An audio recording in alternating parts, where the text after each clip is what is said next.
just wanted to, well, I just had a shower and I'm having a kind of a flattish day.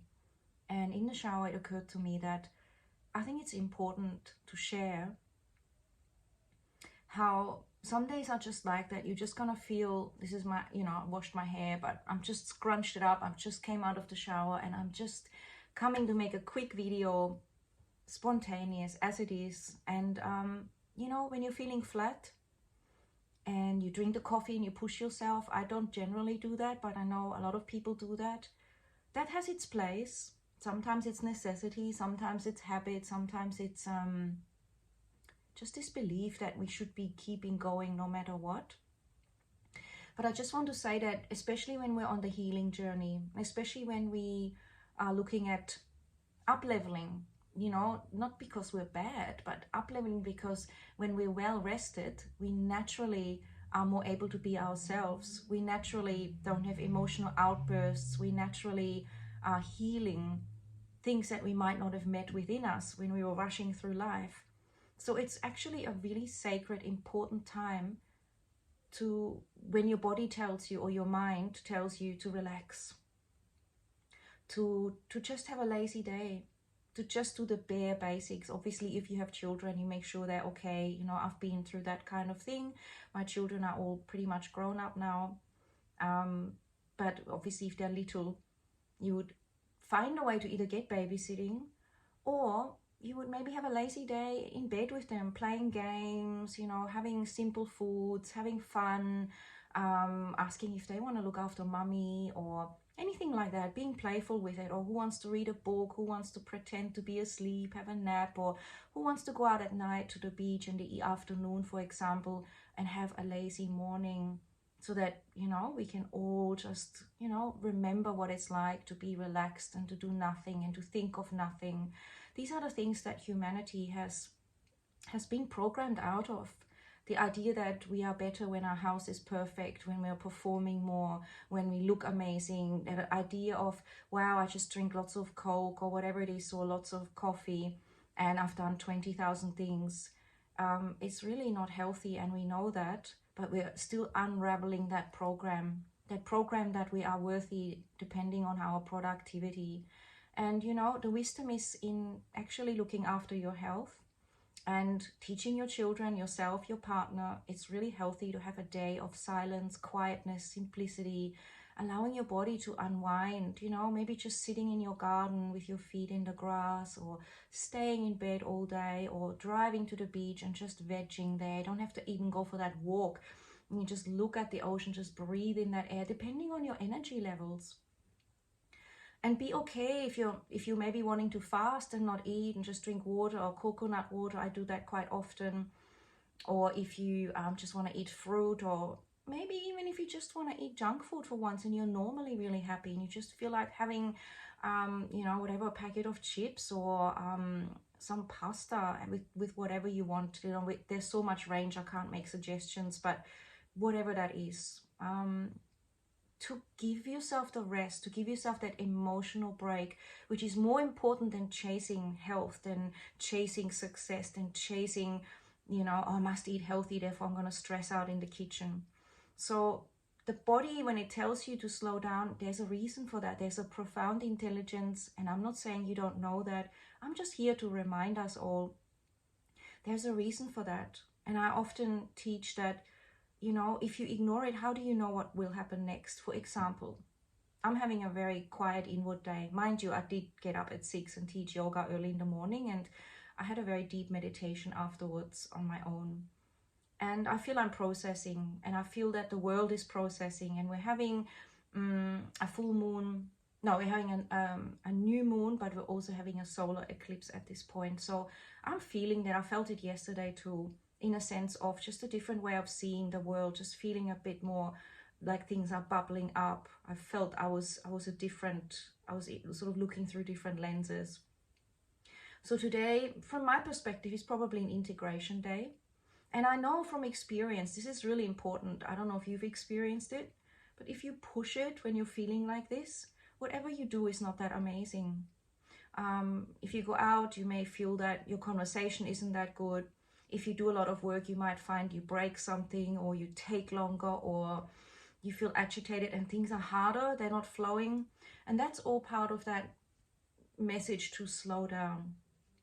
And what I also found is that if I take that day off, the next day is 10 times more easier, flowing, graceful, positive, productive. It's like you're rejuvenating yourself. It's like that spa that you're giving yourself. Okay, so I want you to just remember that. And that when we have a day like this, to rejoice. Oh, today looks like it's my self-care spa day. Today, how can I create more simplicity? And that's part of what we have to navigate. We are humans that are of a full, huge spectrum. And it's not all about how can I get more for this? How can I please everybody else more? How can I make sure I do this and look good there, or serve this person and be more productive on social media and in my kitchen and with my parents and with my kiddies, and oh yeah, and I got to make this and that and this. Because when you get into that mode, it's a particular way of thinking. You start to realize all the things you could be doing and all the things you didn't do. But you're not in an inspired state. It's more of a stressful state. Can you feel the difference? But if you rest, and then you actually feel, the body is soft, the mind is calm, you have that gratitude of being able to take a day off. Because some people literally can't. They have a life where they don't get that option. So you get that privilege of being able to take a day off, instead of perhaps mindlessly scanning through the internet or watching movies that aren't even making you feel good, or having a conversation you don't want to have, or doing work you didn't want to do, like dusting or whatever it is, right? You will find you're leading the way for humanity to come back to finding sanity, self-care, to recognize the moment is beautiful when we slow down. And in that moment, you change your frequency, and it will start to amplify or rise. And in that risen frequency, you're out of that fight or flight, which is where your body doesn't repair and where you're just worried and looking for problems and releasing stress hormones.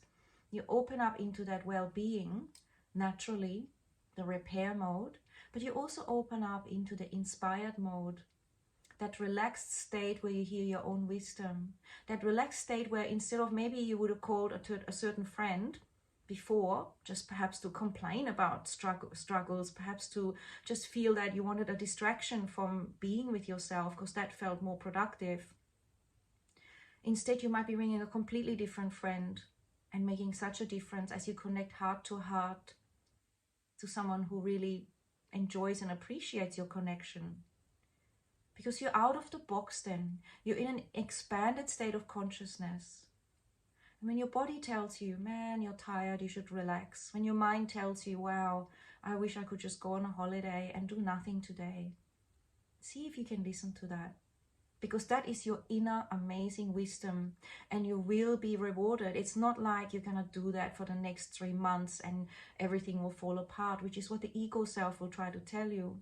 It will say you can't afford that, you've got this and that. But I've literally experimented with this, and of course there's lots of books on that. When you force things, when you're meant to rest, they're not that productive. And when you wait until you've rested, you are infinitely more productive, creative, and shortcuts come to you. Help comes to you. It's incredible how your vibration speaks and leads the way, and your state of consciousness and your state of self-care will always work in your favor when it is a slowed down self-love, self-care frequency. So here I am, and I've had a very slow day. And mind you, be careful if you have a slow day that you don't, take 5-6 hours off doing nothing, relaxing, having a bath, watching the garden grow, whatever it is, doing nothing. That your ego mind doesn't snap back in out of an old habit and tells you, well, that was bad, well, that was useless, well, you could have and should have done this. That is the slave trader, and it's not healthy. It turns you into a slave, not just in your own world, but in society.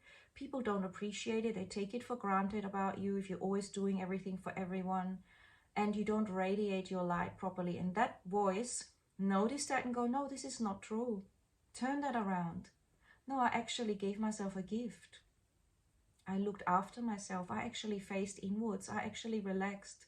I actually escaped the matrix of do, achieve, and I'm just pure essence of being.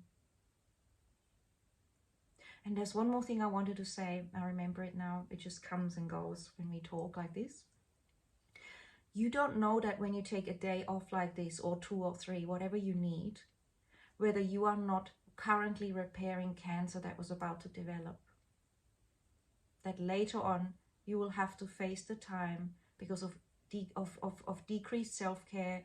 That time will be spent at some point when something else manifests, because energy wants to flow. And if we suppress it and we contract it and ignore it and slave around everywhere and fuss around and think about problems all the time, you are neglecting your health, and it builds up. It's like a bank account. Interest builds up, and you will have to at some point address it. And so I always say, I probably saved myself all sorts of things. Maybe getting a cold or flu later on that would have had me in bed for a week or 3 days or even 1 day. Maybe my body just cured heaps of cancer and replenished, my liver and all those things. So I feel more vibrant to do more creative work now. It really is how it works. It's actually just undoubtedly how it works. It doesn't have to be explained even, because this is life. And so fill your cup, relax into the moment, and really do either schedule those days off in, or flow with them when they arise. Be spontaneous with it. Of course, take care of basic needs. Maybe do some delegating or negotiating, or ask your kids, can I just relax today? Does it matter to you? I mean, if they're old enough to be fine, or your family, and explain, I just feel like looking after myself by being quiet today. It requires a certain wording and a certain conversation, because some people would maybe get threatened by that, wondering what's going on, is there something wrong? And then you have to kind of be ready to say, no, everything is actually fine. I actually feel just sleepy and I just want to relax. I want to treat myself to a simple day. And again, having those words and that vocabulary really is great. And to say it's not about anybody, it's just about me wanting to meet me and me wanting to relax. I'm always on the go, and I just want to be soft and relax, and it's actually fun. And people will realize afterwards you're more fun to be with, and you also will inspire others to do the same. So it's win, win, win, win, win, win, win to the infinity, right? Can you see that?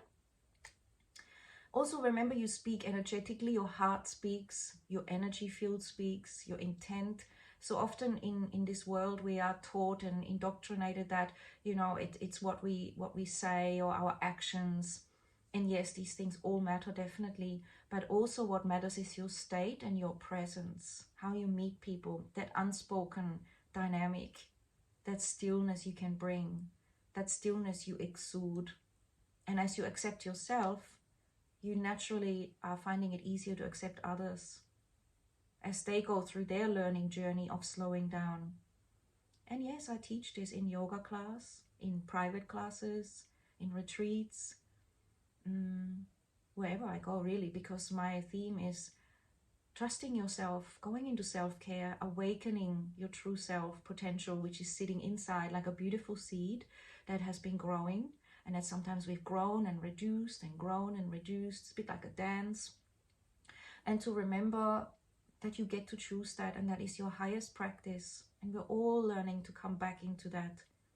So reflect on how you're feeling, and whether you're pushing yourself or not, and whether you're just ignoring how you feel, dragging yourself, pushing yourself, and only at the end of the day you realize, wow, man, that was intense. Some people don't even realize until they go to a retreat or yoga, wow, that they've been carrying a lot on their shoulders or in their mind, and feeling that pushing through is the way. Okay, I hope this helps. I'm sharing sincerely from my experience as a mother, as a human, as a yoga teacher, as a women's coach, whatever it is that I've been and am. Let me know how you feel. Ciao for now.